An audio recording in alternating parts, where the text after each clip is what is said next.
Hello ladies and gents, and welcome back to another video. I am GDJ and this is Paladins Real Talk.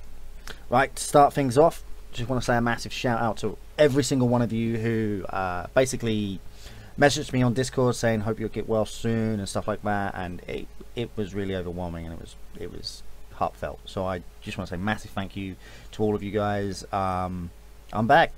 Sorry I was away for so long. Just to clarify, I was away basically, and there was no one to run Fate, so Fate disbanded even under contract, which I let slide. I then broke off contracts and allowed them to go play for other teams, and as you can seldom see right now, all the players are in good teams and they're being looked after. And you know what, some of them have done incredibly well. Viral are doing well, Basic M. So yeah, anyway, moving on. This video is my top 10 EU NA. First off, let me just clarify something. The reason we're not doing Oceanic, the reason we're not doing China, the reason we're not doing Asia or anything like that is simple. EU NA teams will be top 10. I'm scared. There's one region that is going to scare me the most, and that is the Brazilians. I think Brazil will put a team forward that will conquer Latin America's. I think they're going to be a good team. I don't know who they are, I don't know what they are, I haven't had a chance to see it, but just from the way I've seen some of the games, I don't know what team they were. God knows I can't read or write Brazilian, but yeah, very, very scary. Not gonna lie, they're scary. They won it, and I think there was a landslide win as well.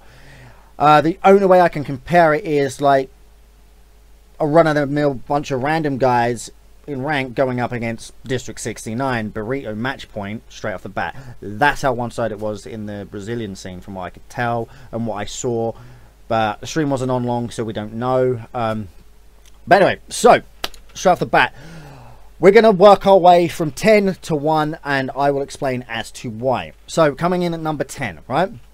Now number 10 was a very hard decision for me, mainly because at this level of play, the number of teams I thought were deserving of place 10 and to be in the top 10 was quite a lot. Now, if you go back and say, look at Sunken City Salts, Alan's top 10 back in the day when we used to do all that stuff then, pre-seasons and stuff like that, we didn't have that many teams. Now, you look, as soon as we come to Open Beta and it hits Steam, we have a gazillion teams. And I'm loving it. Absolutely freaking love it. This is amazing. This is what I wanted. Tremendous. Now, my pick is QAZ WSX. Now, before everybody goes crazy and says, why are you giving them the slot over, say, like Underworld or something like that? If there was a joint 10th, and I've got a joint team in here for a position in the top 10, and that is why. But QAZ impressed me in the challenges. They really did. Underworld did great, but you know, I felt that QAZ were doing a lot better in the way they performed, and that is why. So they're in number 10. Right, number 9. Now this is a team we've all heard of. They did well, made it to DreamHack Summer. Kungana. Now Kungana, now his name we all know. We haven't heard much of them since Summer, basically DreamHack. They had a tremendous performance in the NA challenges. Couldn't remember it. Oh my god! And I think they're definitely deserving of being in the top 10. I was expecting more. I'm not going to lie. I was expecting more out of the team than that. I thought they would make the gauntlet, but February fake out. You know, we'll get to them in a moment. Number 8, Basic M. Now, Basic M has some of my friends in it, boys that have played for me, lads that have played for Fate. I find Basic M a tremendous team. Winners of the EU Challengers circuit, and by a landslide, I might add. Not like, oh, yeah, we had some competition. No, landslide. Destruction, ferocity that was on another level, and that was a tremendous pickup. I'm glad they formed. I really am. I love the boys. I think they've done great. And I'm very proud of them, and I wish them all the best in the future. Basically, the reason they're as far down as 8th basically is because of the performance against champion circuit teams. Now, they came up against Kings of the North, which they should have beat. Kings of the North were coming into a run where they didn't really want to play by. This is a personal opinion. I don't know if it's true or not. I'm just drawing off of what I've been told. I haven't contacted any of the Kings of the North guys, but Kings of the North have disbanded, and going into the the gauntlet, the face off against people, they just weren't going to care, right? Anyway, they beat Base again. It was a close series, but I felt Base again were making some silly mistakes around point control that really cost them. And by costing, I mean massively, because it cost them a game, it cost them a place to go up against Viral. Other than that, I can't say they deserve any higher than that. They're still in the top 10, makes them a tremendous team. Top 10 in the world right now actually means something. As to, like when I said in the preseason, when we only had in the EU, what was it? Torpedo, Team Question Mark, District 69, or Team, oh god, they've had so many names, Fate eSports. That was your top 4 in EU, and that was how it went for 9 months. But now, tremendous amount of teams, like I said, and that's why they're there. So, 7. Now, in 7th, February, or Febreze as everybody's calling them, February. Is that how you say it? It's February? Right? Yes? Oh, come on, I've only been back for 5 minutes. I can't butcher people's names already. February. Yeah, February. Now, February came out and smashed it. And I mean, they knocked it out the bloody park. Tremendous to see. Basically, shocked everyone when they took out Fake Out in the gauntlet.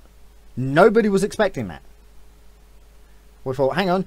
Challengers, champions, there's a big level difference. Not in NA by the looks of things, because February came out and they took it to him. I mean, they didn't just take it to him, they wanted this.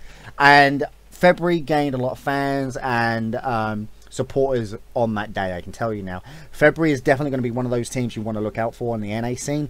I myself am a fan, think they did great. Fake Out, amazing team, but I wasn't expecting Fake Out to lose to him. I wasn't. I mean, I'd gone back, looked at some VODs, because I'd been away for a couple of months, and I come back and I'm like, nah, Fake Out going to have this, I think. But a lot of people are saying that is because of the way seeding went and whatnot in the qualifiers and stuff.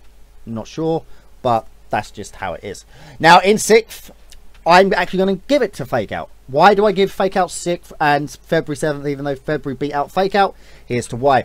Although taking a very shocking defeat to the hands of February, right, in the NA Gauntlet, Fake Out still qualified for champions in the NA, and that is something. You have to be classed as top 4 in NA to do that, and you made champions, so therefore you are.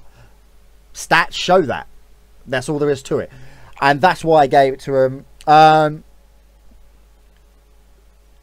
don't think Fake Out are going to let that loss from February to February, sorry, batter them too much. I think, no, we'll brush it off. New seasons come up. We've got the Winter Festive, Eevee's Winter Festival coming up. They're going to do well in that, and I cannot wait to see that. As we're going to move this on, we're going to try and get through this as quickly as we can, because we've got some other things we want to talk about. In 5th, AGG, or Spawn Killed now, looked absolutely fantastic. In the last week's champion circuit and in the NA, they started to turn heads and they carved their way through the opposition.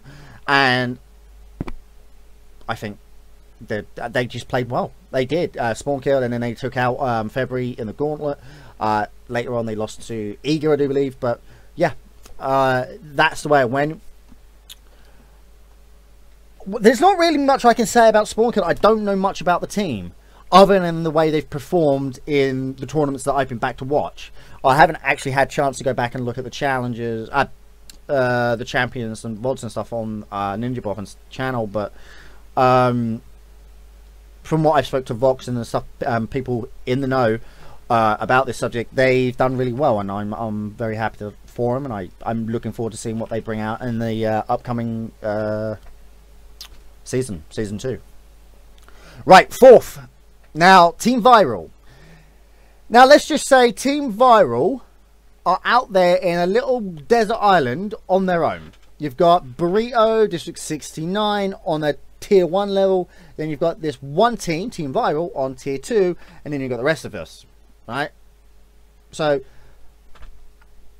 Burrito, District 69 up here. Viral here. and down there somewhere is the rest of everybody.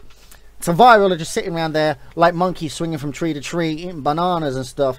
But I tell you what, their performance, wow. Okay, let that sink in, because like Viral. Now I remember Umby, unbelievable.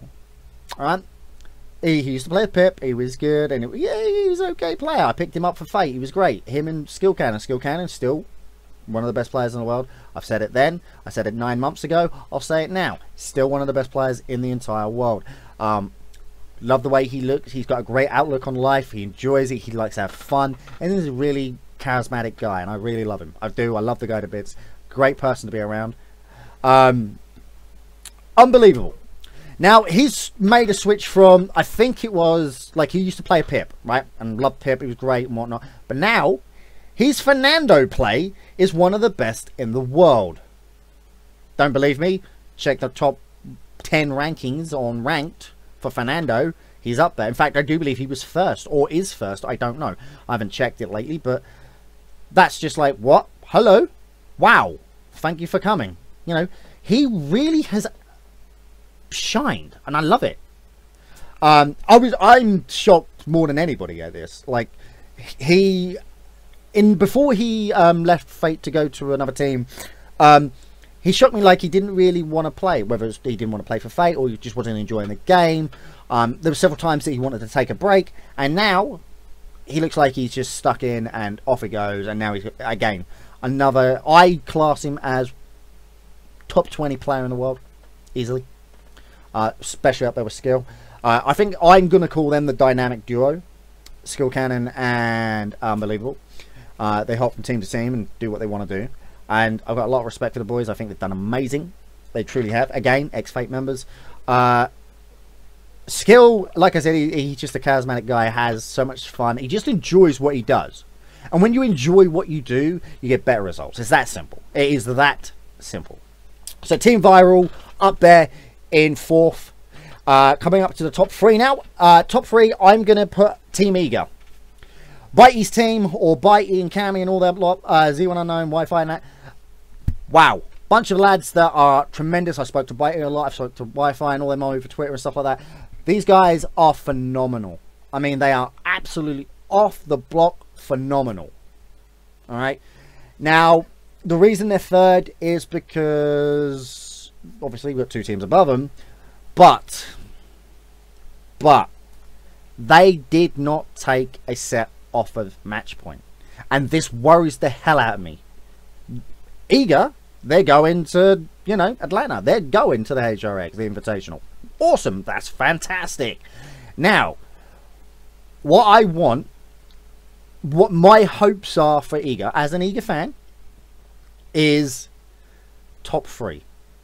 If they make top 3 at the Invitational, they will set in stone the groundwork for being one of the best Paladin teams in the world. They already are, but this will set it in stone. And I think to make top 4 in a tournament period is phenomenal. Doesn't matter if it's ESL, Tuesday Reddit League, or whatever, Fate Filler, or you know, the Paladins World.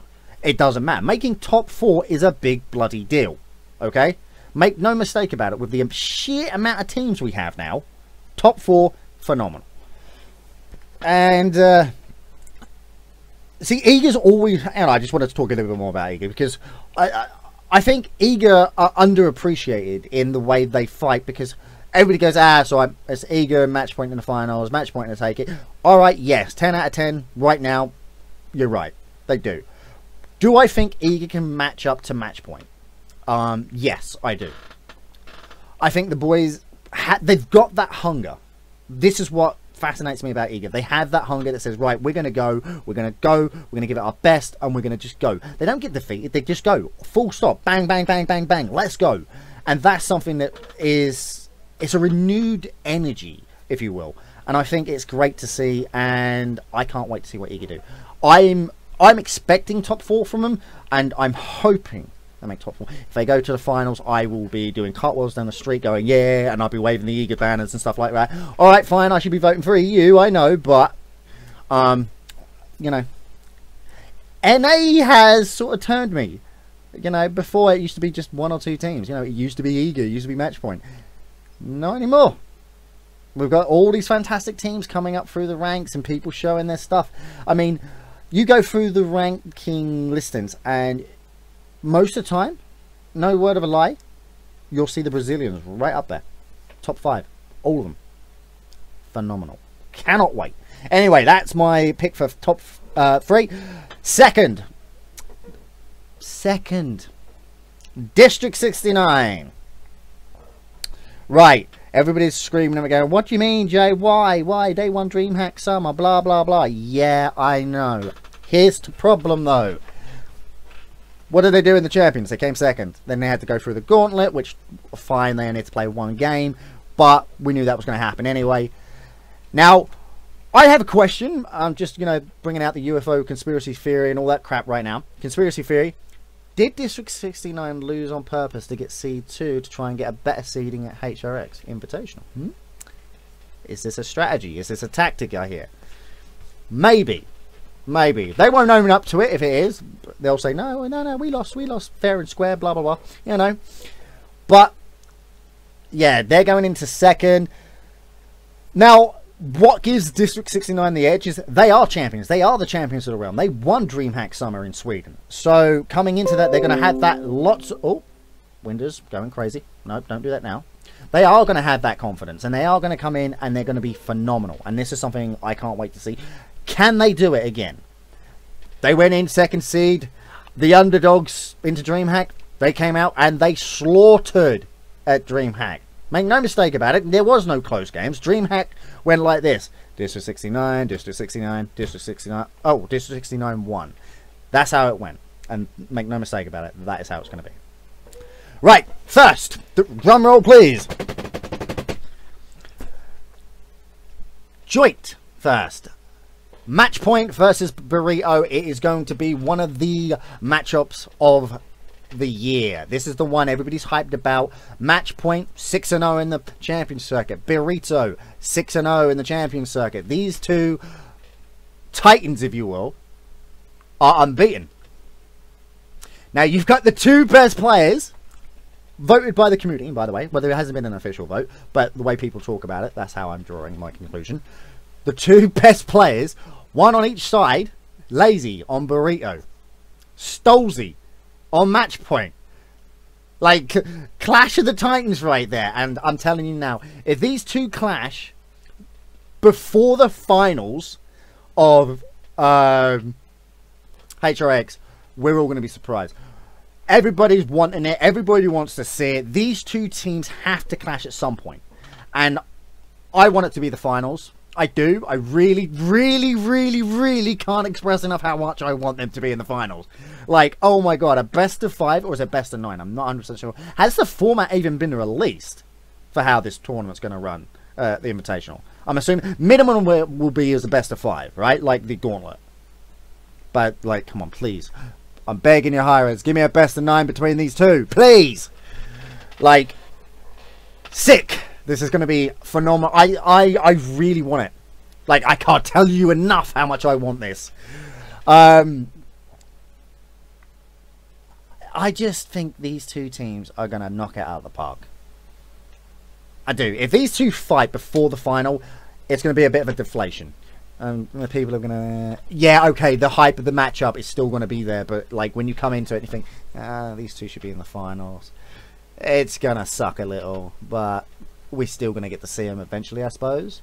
Now, who knows? One team could be slaughtering the other in scrims. We don't know. Remember, NAEU, ping, all that crap they have to deal with. We don't know. But if that's the case, each team is keeping it under wraps. Yeah, it's my top 10. Remember, guys, this is my personal thought as being involved in the community since day one, knowing the teams and some of the players and stuff like that. These are my personal thoughts. I open up for discussion for you guys in the comment section below. I did put a Reddit post up as well. I'll link that in the description below. Remember, these are my personal thoughts, and I know some of you aren't going to agree with that. That's totally fine. But again, to be sensible about it, have an open debate in the comment section below. Tell me your top 10, or if you disagree with some of my picks, please let me know. I know some of them in there will be disliked and stuff like that. But at the same time, remember, these are my personal thoughts and how I think some of these things are going to happen. And yeah, so anyway, guys, it is great to be back. Thank you for the warm welcomes back, and honestly, I can't wait to get back to doing Paladins content for you guys. Thank you ever so much. This is Paladins Real Talk. I'm GGJ. Thanks for watching. I'll see you next time.